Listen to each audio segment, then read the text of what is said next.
Howdy, folks. It is DIECASTS Buffet here again. Today we'll be talking about some NASCAR DIECASTS Cup Series stuff.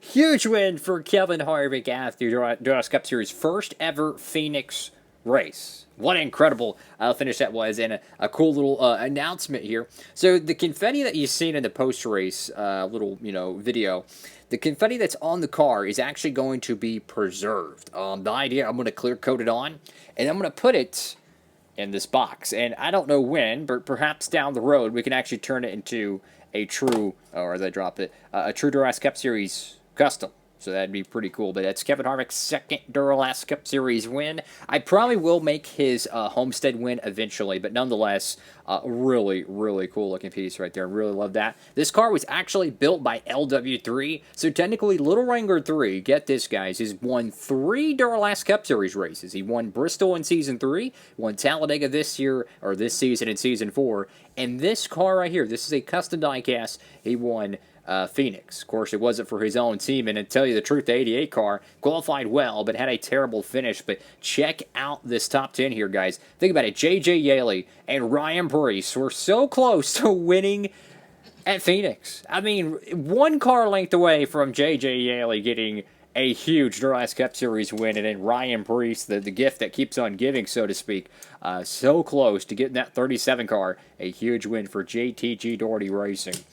Phoenix, that was the first time we ever went to Phoenix in the Duralast Cup Series, and the track configuration was a little bit similar to Rockingham, and truth be told, it was pretty much a inverted version of Rockingham, which, you know, sometimes you can only do the best you can, and that's pretty much where we're at. But I think this is really cool here, how Phoenix being kind of a desert racetrack, and then the 43 car with this desert-style paint scheme actually gets a top 10 run. And if you're new to the Duralast Cup Series, it's unscripted diecast racing. We take 40 cars, you push on the track. Wherever it lands, that's where the cars finish. And all these cars here got points. But what I think is really important to know is that the championship favorites, that being Ryan Blaney, Chase Elliott, Kyle Larson, Kyle Busch, and Daniel Hemrick, pretty much the top 5 in points, none of them really had a super, super great day. With 2 races left to go, guys, it's going to be crazy. It's going to be crazy because there's only 20 points left.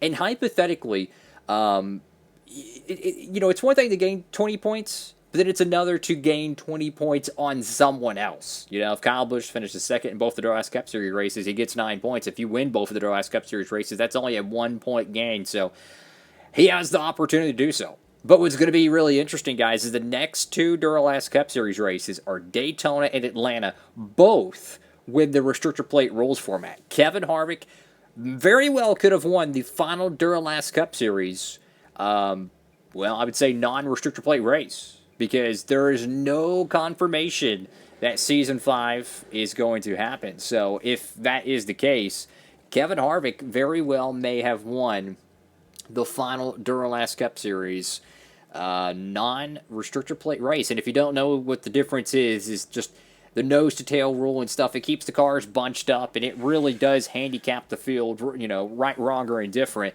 It certainly performs a wild card finish almost every single time. And if you go to the wild card finishes this season, just for some context, Chase Elliott won the Daytona 500. And you go to Talladega, both Talladega races, that is, it was Ryan Blaney. It was Andrew Keaton, otherwise known as Little Wrangler 3, which, hey, he built the 88 car that won at Talladega, and then this car right here wins Phoenix. This one, hopefully, will be turned into a custom. The clear coat, or not clear coat, but the confetti is not clear coated yet, so I can't pick up the car and use it around. What I'm going to do is I'm going to clear coat the body. We're going to probably take the car apart, and we're going to really turn this into a cool custom car, hopefully. I'm not sure how much damage or anything on that. I really want to keep this a clean one, to tell you the truth. I love this paint scheme.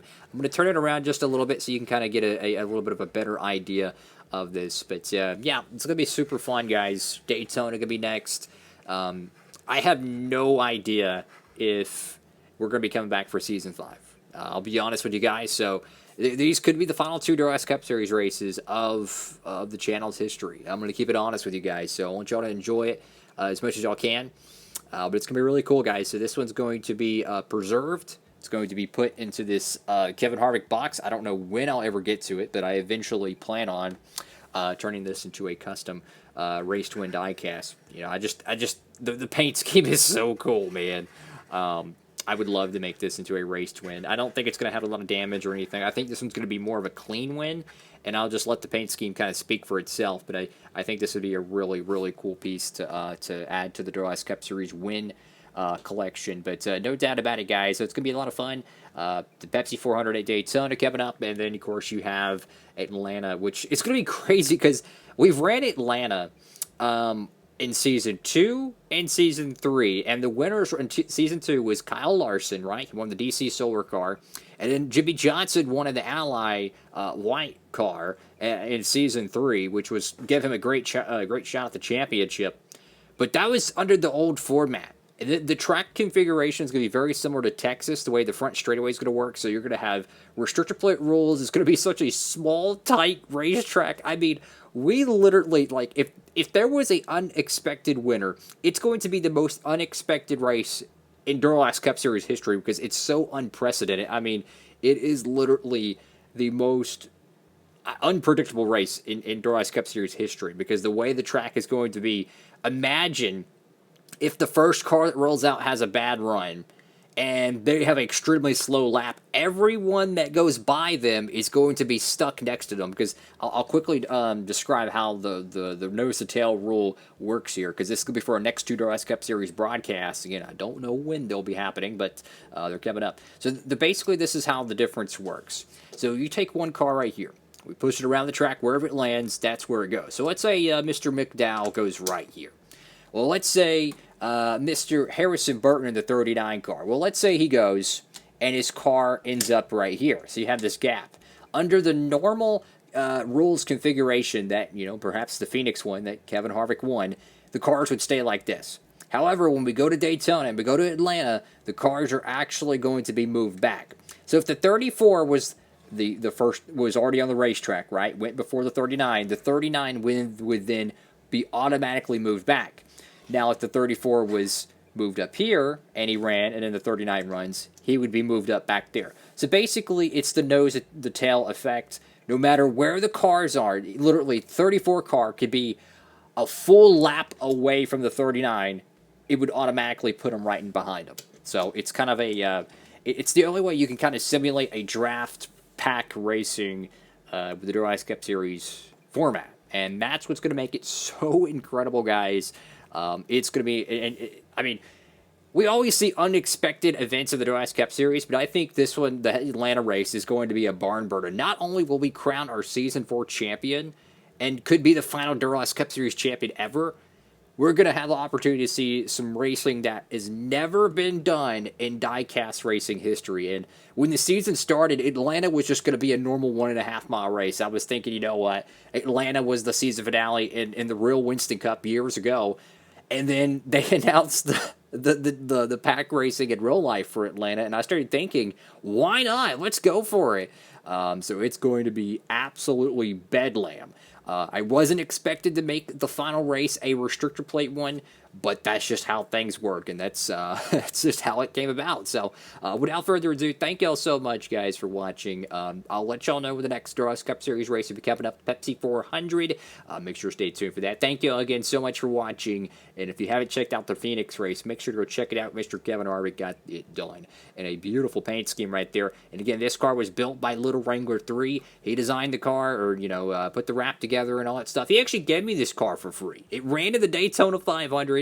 I decided to bring it back because why not? It's an awesome paint scheme. I felt like it deserved a second chance, and Kevin Harvick got it done. So thank you all again for watching. Have a great one.